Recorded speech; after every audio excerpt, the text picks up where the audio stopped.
Thank you for joining us today for a very special Women's History Month celebration with Babashi Transition to Hope.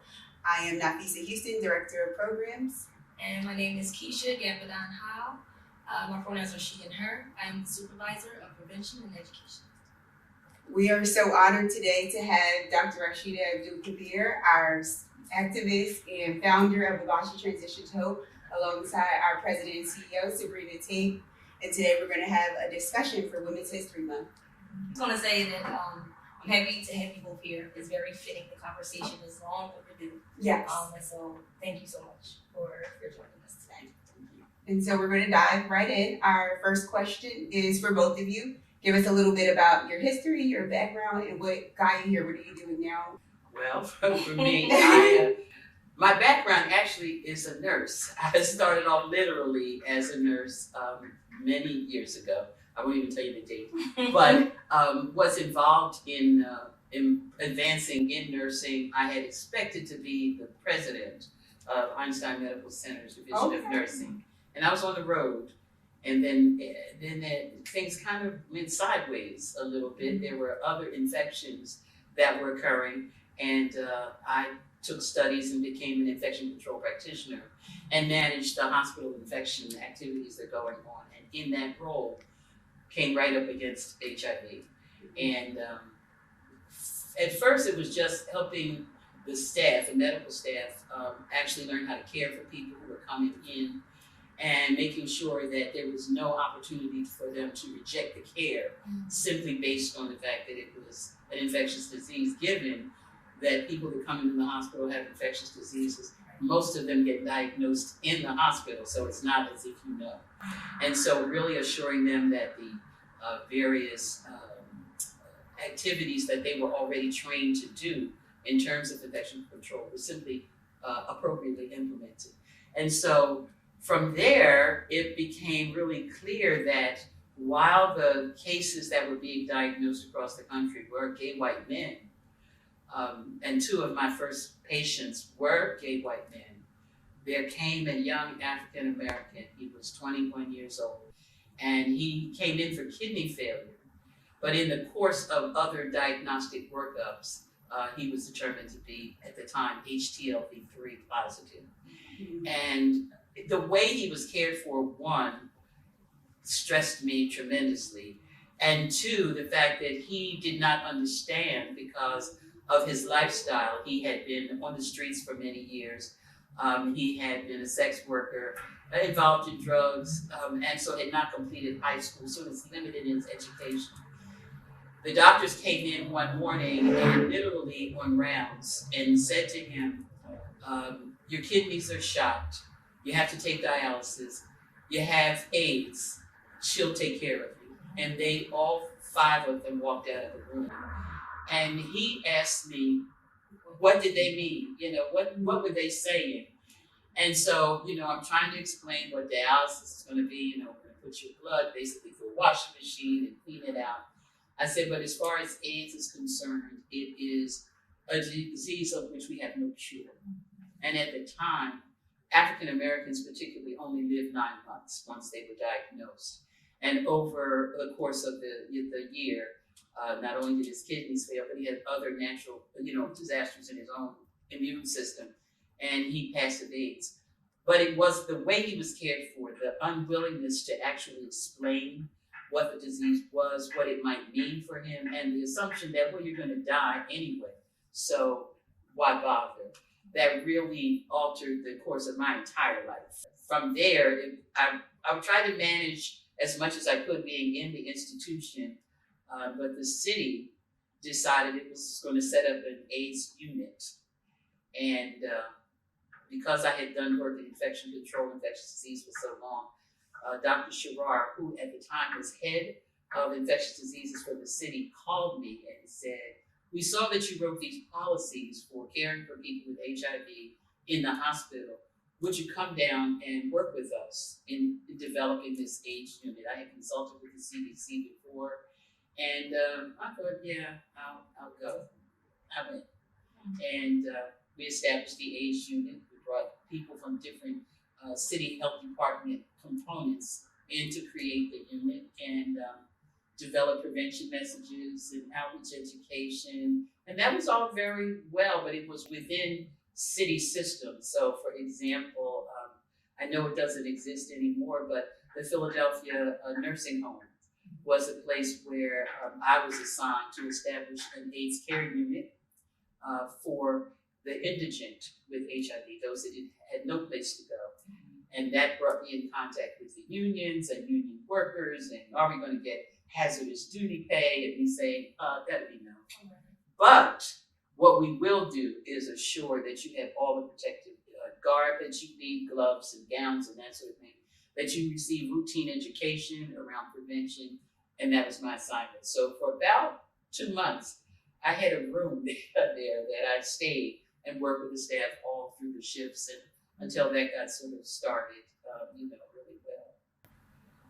The thing that I would say was the strongest impetus for creating the Bashi was actually the fact that there was not any community outreach to African Americans at all. And there was such a struggle going on for young Black gay men to try to get outreach to the places where they went. But there was the Philadelphia AIDS Task Force. It was the first organization the city funded. And so they had money to do outreach, and they simply didn't do it. They asked me to join their board, and I did. And I thought, because you have AIDS money, we're going to have one large organization in the city. I actually was mistaken, but I didn't know that. But I created on paper an outreach program for Black gay men and presented it to them, saying, I'd like the board to consider the funding that can go with that. And they said, oh, certainly we will, at the next meeting. And the next meeting. And the next meeting. And I went, I've been there, I've done that. And I'm not doing that. And so on the first candlelight visual the city of Philadelphia had under the auspices of the Philadelphia AIDS Task Force, as vice president, I was the speaker. We had a presentation, we had a walk all around Philadelphia, and it happened to be raining.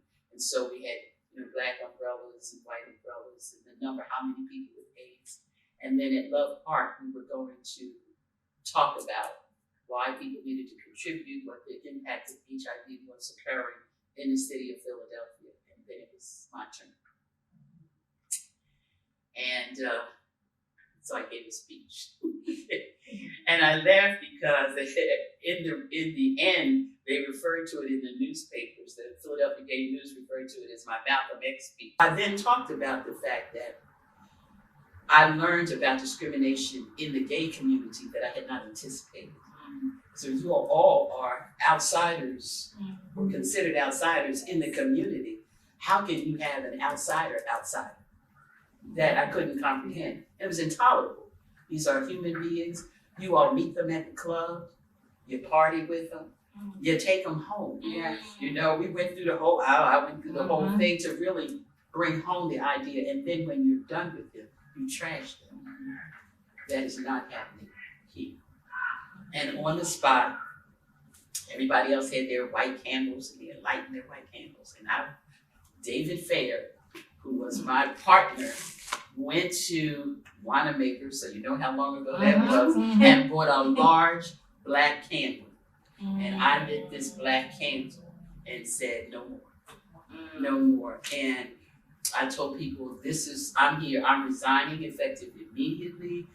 It is unacceptable that there is no funding for Black gay men to be able to provide HIV education for themselves. And that's what we are going to do. And at the end of the evening, volunteers, young Black gay men volunteered, and they came to me and said, so where's your office? And but the Bashi began just on that night. Myself, Wes Anderson, who's the other co-founder, he and I, came back to my house. We had pen and paper. We created the Bashi. And we laugh now when we hear the name a little bit because it was, okay, so what should we call ourselves? We're Black people. We're going to educate other Black people, right? And he said about AIDS, and I said, well, how about sexual health issues? How about? And so Babashi came out of that. There were bigger things that brought Babashi to the forefront of HIV prevention among people of color because we were the first in Pennsylvania. We were the first in the Northeast. And there was a time for us to show our forces in Atlanta at the CDC. And that's what we did. The CDC was holding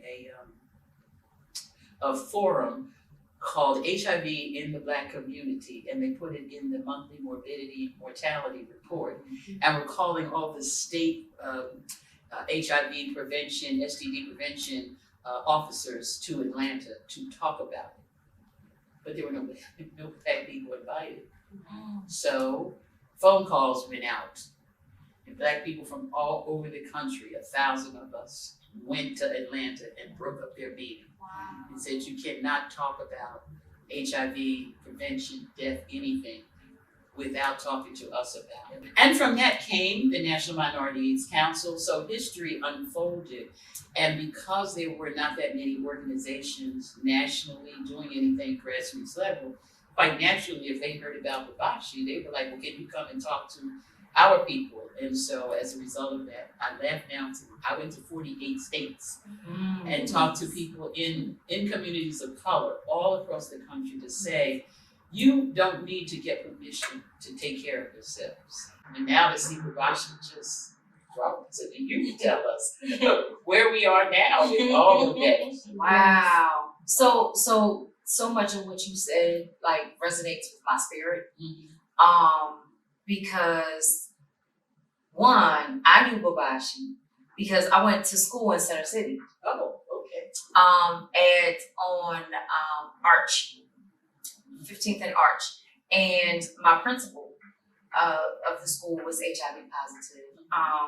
And that was my first introduction to, HIV and interacting with people one-on-one. And I was a teenager. And so it was very, very expensive for him to get medication. And I remember thinking, wow, what is this thing? And I remember Babashi being downtown and giving out condoms. And I was a teenager, and I came home with a bag of condoms. And my mother was like, oh! You've fallen off.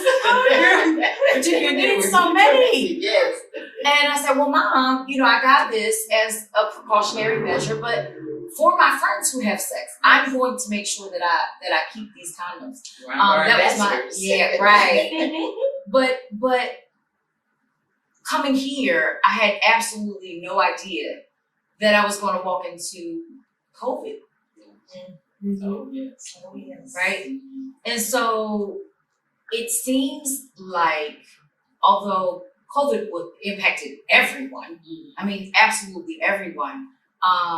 Every time we would go out, and people were saying that things were shutting down, I was like, we're staying open, we're going to work, we're going to figure out how we can have staff, keep people here, but the doors are going to stay open. I said, this is the fabric from which we were built. Absolutely. And so if you are unable or unwilling to do this, we will accept your resignation. But we're gonna work, and we're gonna open our doors, and we're gonna take the precautions that we need to. We're gonna, listen to what the information that we're given about how to protect ourselves. But we're gonna make sure that people get their medication, that they see a clinician, that they get food, that they understand that we still want to have contact with you, even if we can't have contact with you. And for many people who don't have families, extended families, this is it. We're it. We're their social life. They're like, I come here to see you, as you saw coming in today. Yes, absolutely. Wonderful people.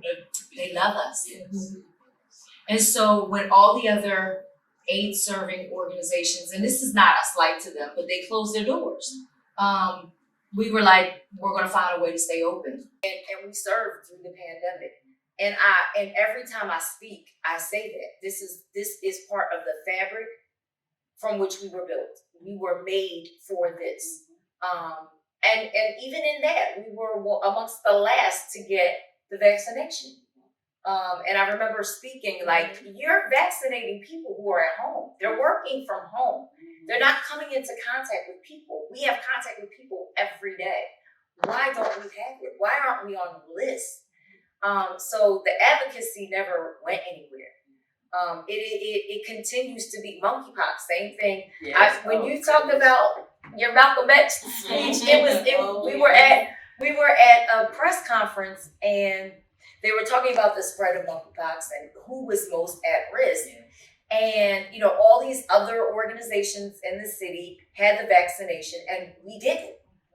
And I said, I was biting my tongue. Nafisa was like she is now. And I said, okay, I have to say something. I said, I don't understand how you expect us to address this issue if we don't have it. We are the trusted source of information and anything else that has to do with sexual health, particularly with black and brown individuals who identify as LGBTQ. So why is it that we don't have any of it? What's the holdup? We had it by that Monday. they sent it. And the numbers plummeted almost immediately because we knew where to go. We knew where the clubs were. We knew how to send that message. We knew how to give the information. We knew how to address what people's concerns were about being vaccinated. There's a whole history that comes with vaccination. And we're sensitive to it because we look like them. We speak the same language. They're our family. They're our friends. They are us. History. Right. Know the history of what it means to access healthcare in this country for us. We're always last. Always last. And so yes, and if we don't speak up, we don't get what we need. I was so waiting for this moment.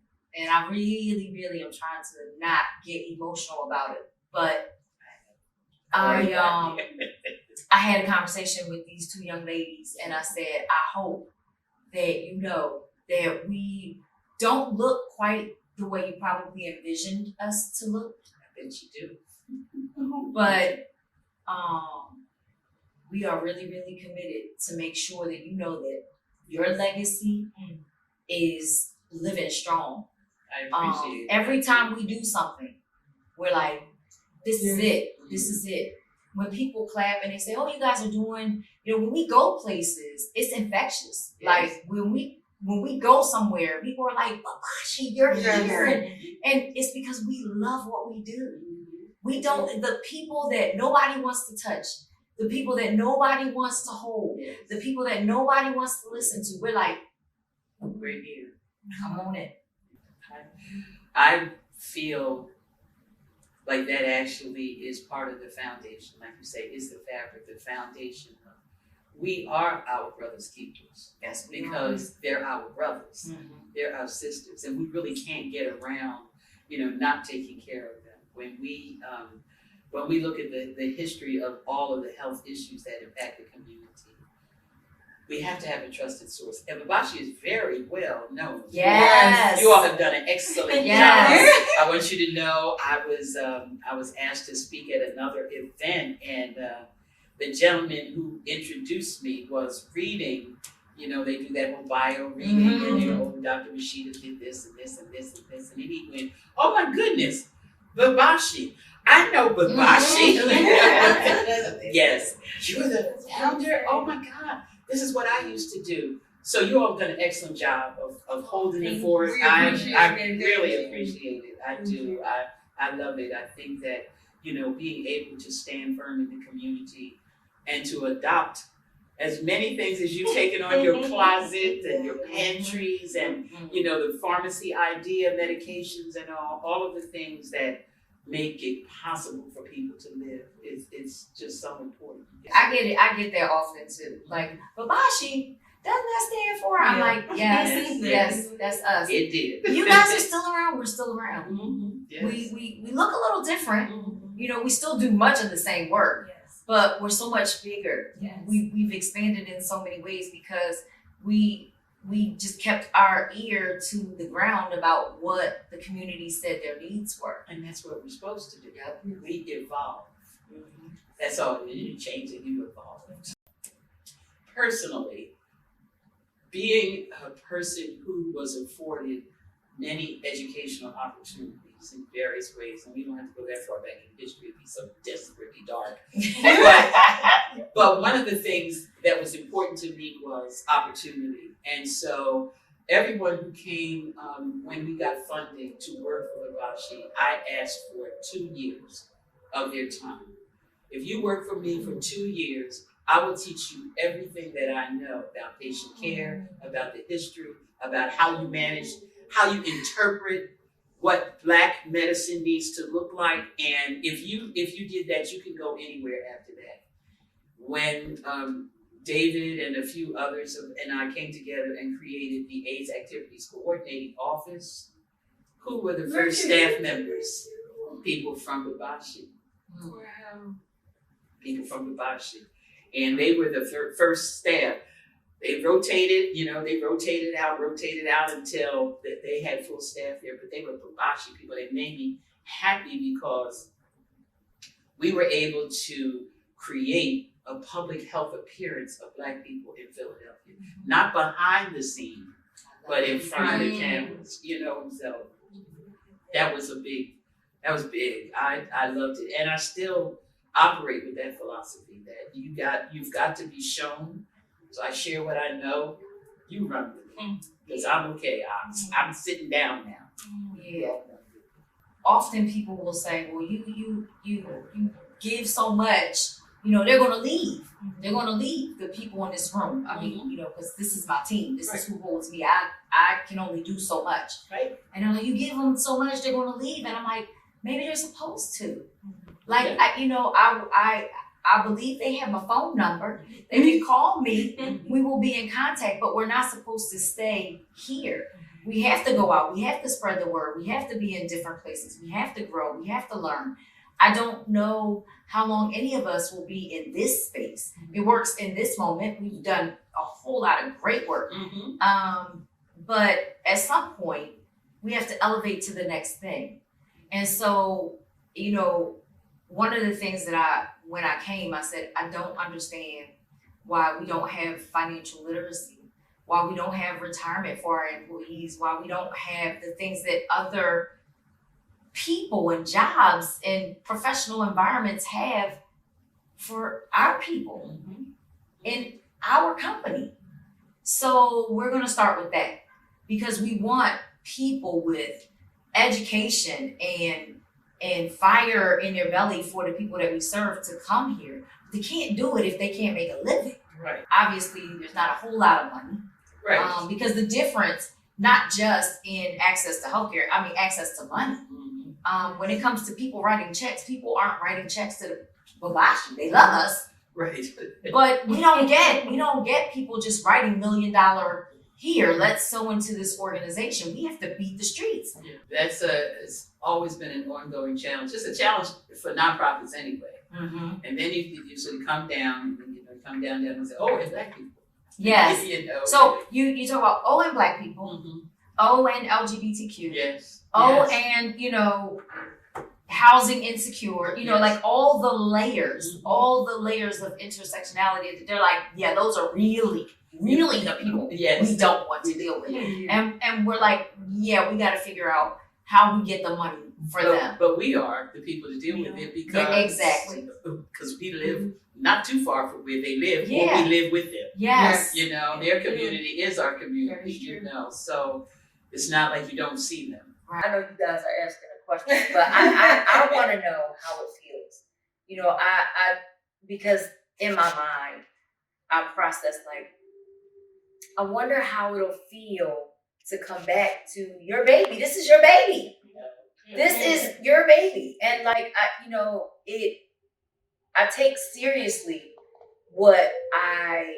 the responsibility that I have for caring for your baby. I take seriously what this means historically for the city of Philadelphia. Wabashi is like my children. I have 2 sons who grew up in Wabashi. They grew up. And I look at just a quick story. The first brochure that Wabashi had was approved by my 6 and 8-year-olds. Okay. Because I said we need a language that is open to everyone. It's going to explain HIV on one side, and it's going to tell you all about the kinds of things you need to do. And so I had them read it. And then I asked them, so did you understand what that said? And then when they each could tell me what they understood about what they read, it's like, print that, print this, Right. Print this. So, like my children, childhood was good, a little rough, because you have to keep your children in line. You have to make rules, you have to set limits, you expose them to as much information as you can, and then there's adolescence. Now, I'll tell you, adolescence was a little rough. It was a little rough. Adolescence of Babashi was a little rough. But one of the things that I learned being both a mother and a Babashi founder is that you have to let your children grow. They will have experiences that you have no way of interpreting. You just have to watch.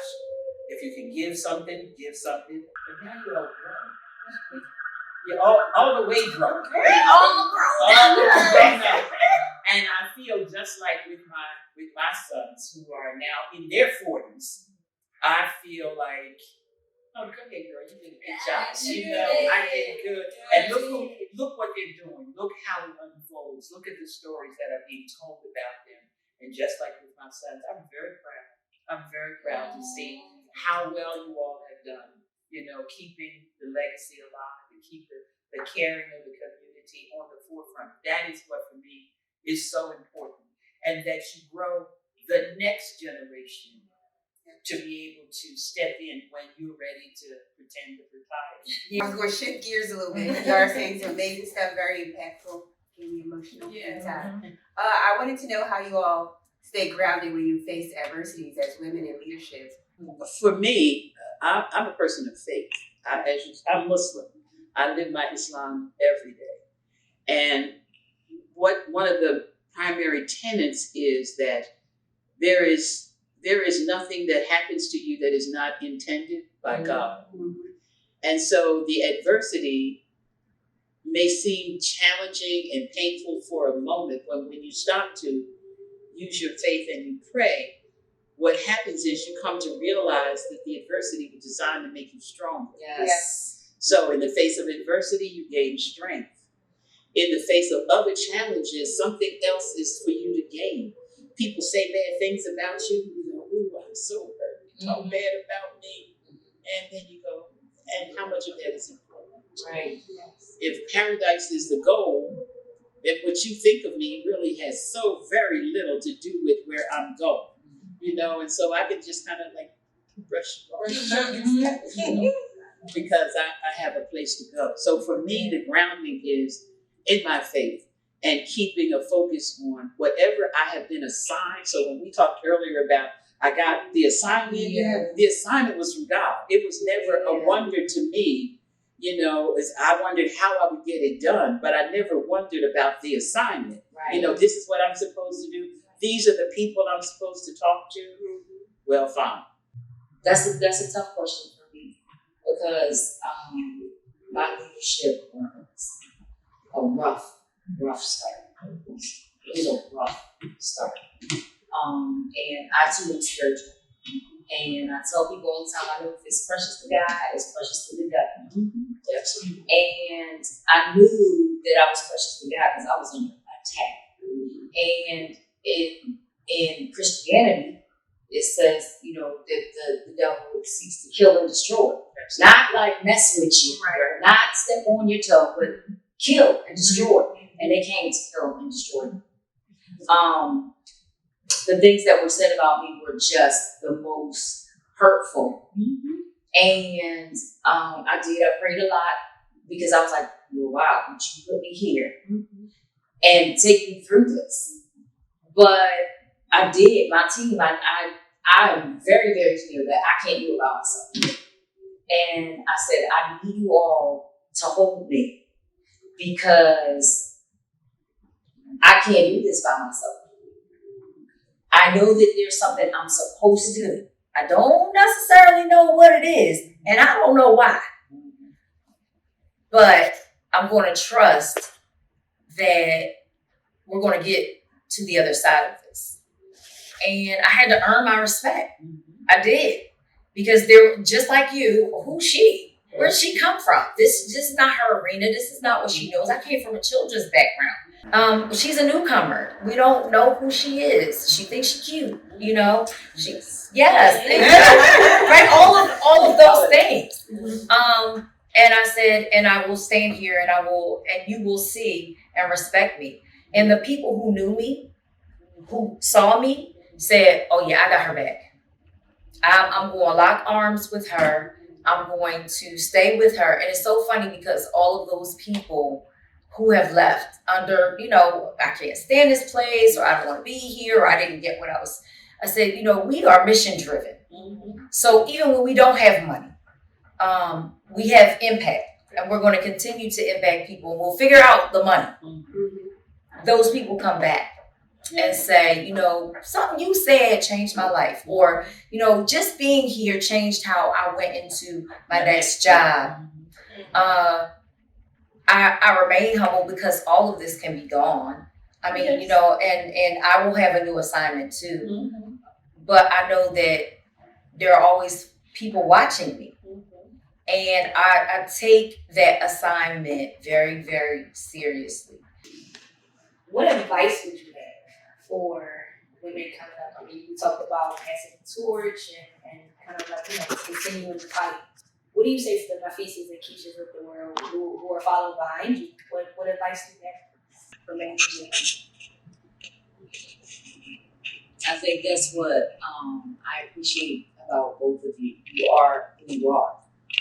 And that is intrinsically good, right? So even when you have to go away, we go our separate ways, we do the things that we do, and we're led in different directions, just remain true to you, because that's going to be successful. It's in the fiber of who you are. And it has to feel good to be a part of a winning team. It's time you won. I think when I came here, I wanted to see you win more than I wanted to see myself win. I wanted to see the two of you just like understand that you have something so great.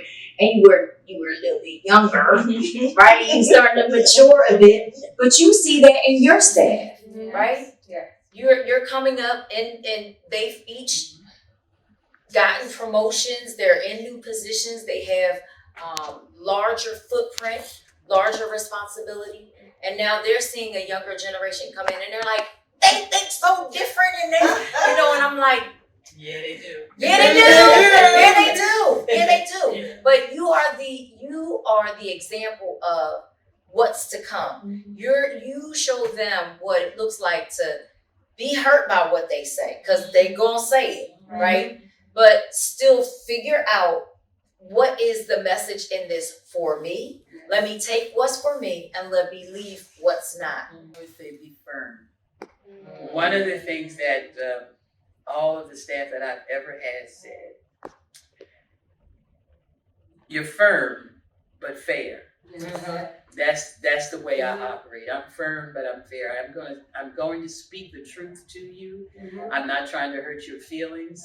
I'm going to be firm, but I'm also going to be fair, about it. And I think that is what establishes that trust that you talk about, because it makes you stable. And when people see that you are consistent, then they develop that trust. Then they're willing to step out a little bit more out of their own comfort zone and pass it along. Again, what it does, it also draws the best people towards you, so that expands that companionship. And I feel that consistency is critical. It really is critical. The rules are the rules. We may not like the rules, but the rules are the rules, and this is how we best serve and get things done. If we can modify the rules, then let's modify them in a way that makes sense, but that is fair to everyone. Right. So, firmness and fair. What do you hope for the future of Bashi?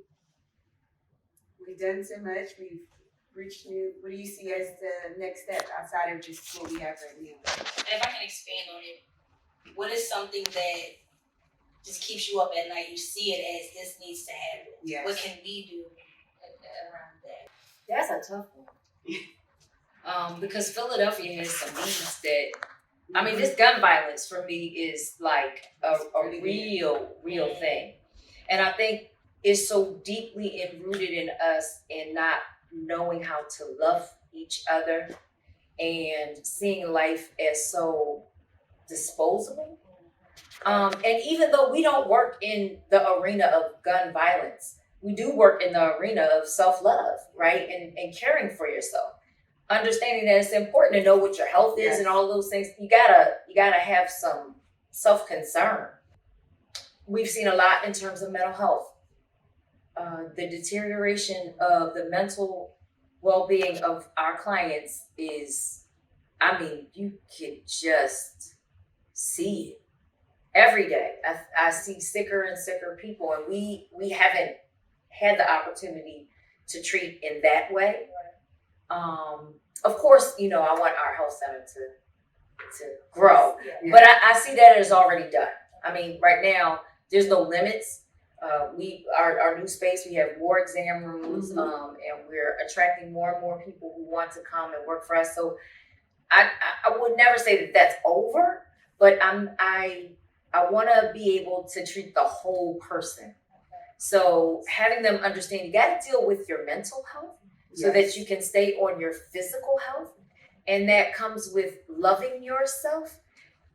It's a big, tall order. And I don't know we can do everything, but I want to figure that out. It's almost like a mystery that I just, that's what keeps me up. Yeah. I still have those same kind of stay awakes in many evenings. I am dealing a lot with the issues around gun violence and trying to understand what the motivation is. But I also recognize that historically it's part of the cycle. When I was a really young person and watched violence, people were being killed, and it was all about territories. Everybody had a street number, Summerfield and whatever, you know, those kinds of things. Yes, absolutely. And then drugs took over, and people were literally dropping dead of heroin overdoses. So this is the cycle that we're in. How are we getting there? So for me, studying the situation becomes really important. History is critical in understanding where you go, because it can tell you where you've been and how did you get to where you are now. I asked just kind of offhandedly the other day, what happened to the crack addicts? We don't, you know, they used to be walking up and down the streets. Well, where did they go? Where did they go? What happened to them? That I think could give us some hint as to and what's happening now. We know that we don't grow anything, we don't manufacture anything, so these drugs are being imported into the communities. How do we manage that? Some of it is economics. The fact that people don't have jobs. They didn't have a lot of jobs before COVID. And then those who didn't work in industries where they could work from home. Housekeepers. People that are low income. They're the front line, but they have to go to work. What can we do now to elevate them in some way? Things like financial literacy. Yes. It's important. Now it's not just literacy, it's financial education, you know, with it. Everything is done on cards. Even if it's just your debit card, you got to take the bus, you have to card it, you know, all of those things. So we know that there are going to be things that are going to impact it, but it's almost always the same. If they gentrify every place we live, where are we living now? Right. And so how do we assess where are people going? That gives us some sense of advocacy. For example, when people say, oh, you can get an apartment in Philadelphia for $800 a month, I'm always asking, where is it? You know, where is it? I can't imagine, you know, with it. So where are these people living? Well, a lot of them are living on the street, and they're living with each other. Well, I remember that. That's another cycle. When there was a downturn in the U.S. economy, this is what happened. And we already dealing with people on the bottom anyway. Yeah. So the issues remain pretty much the same. Not as large a group, But that's how we began. So taking a moment to get a little bit of history will help ground us in where we're going. You know, you already named it, healthcare and housing and food insecurity. All of those things still exist. And then how do we get those of us who have been able to get a little bit past this, because we never get very far. We're a little bit past that. You have your own home, you drive your car, you buy gas, you know, you can choose what to eat today. Remembering that, how do we get ourselves to turn just a little bit over the shoulder to help the person behind us? You know? But that means we have to talk about it. Many times I have found that our people don't know what the problem is, because they're living right where they are. They're living right where they are, so they don't have the wherewithal necessarily to take the information that says, oh, you know, we have a 40% dropout rate in this community, or that they had to create a graduation pathway system. They called it Act 158, so that if you're not you're not even a good C student, you still can graduate from high school. But that means the industries in Philadelphia have to create externships so that you can get your diploma based on points. If you all haven't learned a lot about 158, that you need to do that, because that's going to affect who you can hire in the coming years for your staffing.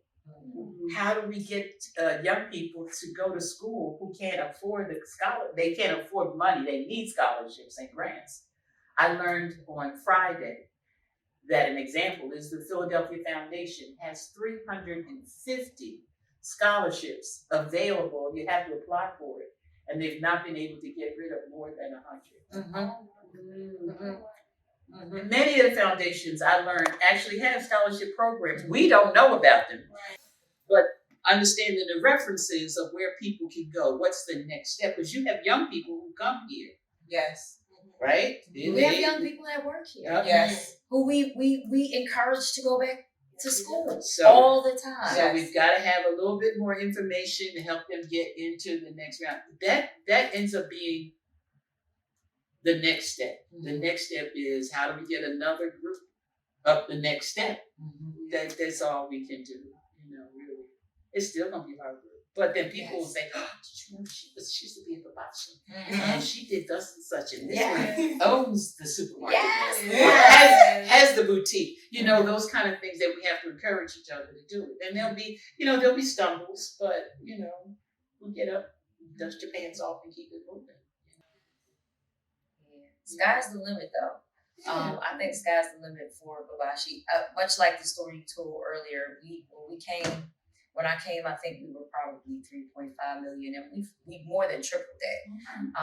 And I believe that having Black philanthropy so into what we do, having them know who we are, once again, you know, continuing your legacy and having people so in. You know, the Black Panthers did it right. We take care of our own. You know, and I believe that. Yep. But I think that becomes so much of your chore, is to keep people in the places aware of what Babashi is about, what he's doing, and make them feel bad. You make them feel good at the end. Like, you know, you haven't given a dime. Do you know what we do? We don't. Let me tell you what we do. We've done da and this and that, and we really need you to put your dime in. Yes. And our need is touching your children. Our need is touching, you know, your neighbor. You know, the needs of the community bump up against each other. How could you not? Because everybody lives in their own world. Yeah, it's unfortunate. And if their world is not touched necessarily by a specific situation, it isn't even that they don't care, they just don't know. Most of our people don't even know our own history. Right. You know, so they don't have an idea of where they come from. So we have to, as much as we can, engage people in understanding the people that are not with them. It is not, I don't ever think of them as being intentionally ignorant, but they don't, this is not the world they deal in, and so they don't have to worry about it. Considering that this year's theme for Women's History Month is diversity, equity, and inclusion. Do you have any just last thoughts around that? Unfortunately, we're coming up on the end. Yes. I can't tell you how many times we got chill bumps. So Yes. this was definitely wonderful. But just any last parting thoughts? Well, I will just tell you that I have to write these proposals, and that is the question all the funders want to know is how you are being inclusive and how are you diversifying. That was never written for us. You know, we are diverse. Okay. We Move are that way. inclusive, and we're trying really hard to be equitable in everything that we do. But understanding that, I look back at it, how do we treat each other? Right? You know, how do we help ourselves move forward? Babashi was created with the idea of Black people educating Black people, educating ourselves. Right. And so my hope for Babashi and any organization of color, that they also hold their culture as part of the way they operate. If you understand that a situation where, like happened in the beginning of Babashi, people had children and the schools closed. What happens to the children when school closes? The people are working here and the children are at home. Because there are not too many grandmoms that is taking care of all of the children every day, all the time. So what happened for us was the phone would start to ring. Mommy, brother did such and such, and sister did something, and I can't find the food, and people, you're not working because now you worried about your children. So how do we deal with the realities of our communities? So again, being creative and thinking about how we keep the culture. You all have put the rainbow in Babashi sometimes. I've seen it in different places. I don't know, do you still play music, in the offices or whatever? Things that remind you of your Blackness. That becomes really important. But again, because it helps people remember who you're working for. We're working for the us's, all of us's. And I think that that's the only way to deal with that issue of DEI for us. For the outsiders, of course, they have to look at, changing their rules and all of that. We don't have rules to change. We just have to not forget who we are. I put a period, exclamation point on that. I mean, we are everything. I mean, really, we really are everything. And our doors are open to serve everyone. Even though we have an agenda, is to make sure that the community at large is serviced, and that means that we employ everybody, we serve everybody, and we do it. We give radical customer service without judgment. That's what we do. I think that's critically important. We are at time. Thank you all so much. It was very impactful. I learned a lot. I hope our viewers learned a lot as well. And Dr. Rashidah, I hope you don't be a stranger. You come back and visit us, stop by any day. Well, now I will. We love visitors. That's what grandmoms do. Yes. They come to visit, so I definitely